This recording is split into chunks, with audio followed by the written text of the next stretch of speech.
नमस्कार. आज आपण एका मोठ्या कंपनीकडून आलेल्या जॉब ओपनिंग बद्दल बोलणार आहोत. कॅपजेमिनी ऐकले असेलच ना? हो हो नक्कीच. ग्लोबल टेक आणि कन्सल्टिंग कंपनी आहे ती. बरोबर. तर त्यांच्याकडून एक जाहिरात आहे आणि विशेष म्हणजे ही संधी आहे कला आणि विज्ञान शाखेच्या पदवीधरांसाठी. हो, आणि हेच मला वाटतं खूप इंटरेस्टिंग आहे. म्हणजे एरवी आय.टी. कंपन्यांमध्ये आय.टी. किंवा इंजिनिअरिंग बॅकग्राऊंडचे लोक जास्त दिसतात. अगदी. पण इथे चक्क BA, BCom, BSc अशा पदव्या चालणार आहेत. तर आज आपण हेच जरा समजून घेऊया की ही संधी नक्की काय आहे.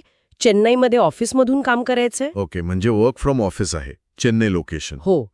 आणि यातून म्हणजे काय म्हणतात त्याला, कंपन्या आता वेगळ्या बॅकग्राऊंडच्या लोकांना का संधी देत आहेत यावर पण थोडं बोलूया. बरोबर. कारण एका मोठ्या एस्टॅब्लिश टेक्नॉलॉजी कंपनीने असा निर्णय घेणं हे महत्वाचं आहे. नक्कीच. तर ही जी जाहिरात आहे ती एंट्री लेव्हल भूमिकेसाठी आहे, बरोबर? अशा प्रकारचे. ओके. म्हणजे कम्प्युटर सायन्स किंवा IT नाही. नाही, ते नाही. हे खरं तर अनेकांना थोडं आश्चर्यकारक वाटेल. म्हणजे टेक्नॉलॉजी कंपनी आहे आणि आर्ट्स कॉमर्सच्या मुलांना घेतायत. बरोबर. पण इथेच तर खरी गंमत आहे. त्यांनी जाहिरातीत काय स्किल्स मागितलेत याकडे लक्ष द्यायला हवं. काय म्हटले त्यांनी?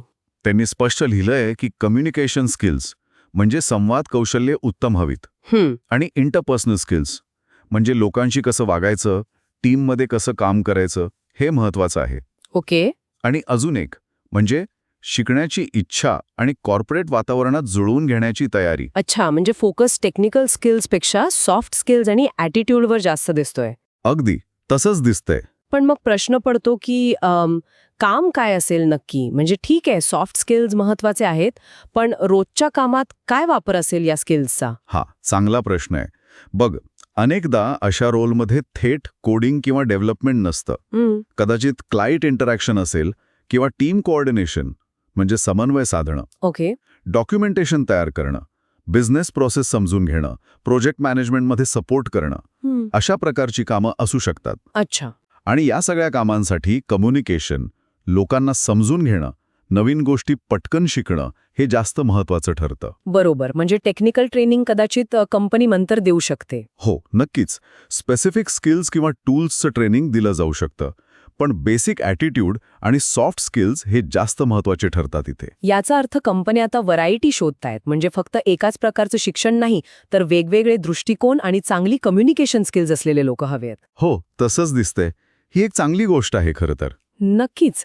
बरं, मग ज्यांना यात इंटरेस्ट असेल त्यांनी अर्ज कसा करायचा? काय प्रोसेस आहे? प्रोसेस अगदी सोपी ठेवली आहे त्यांनी.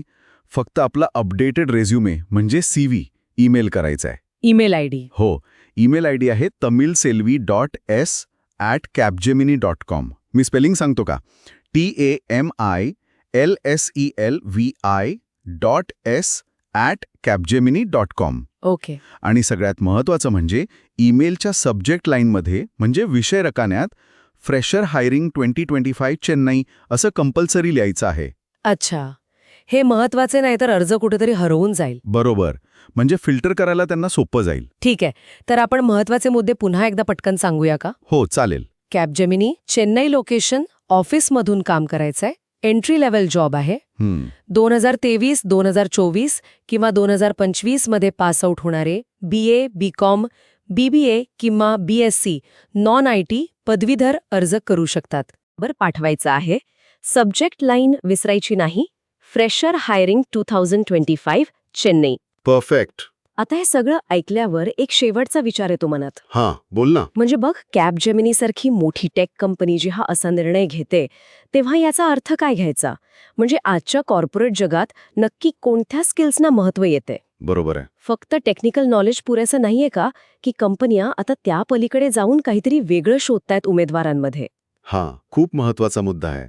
म्हणजे भविष्यात जॉब मार्केटमध्ये टिकून राहायचं असेल तर फक्त डिग्री नाही, तर संवाद कौशल्य, अडॅप्टेबिलिटी म्हणजे जुळून घेण्याची क्षमता, या गोष्टी किती महत्वाच्या ठरतील. अगदी. यावर नक्कीच विचार करायला हवा. हे फक्त कॅपजेमिनीपुरतं मर्यादित आहे की हा एक मोठा बदल आहे, हे बघायला हवं. बरोबर. विचार करण्यासारखा मुद्दा आहे खरंच.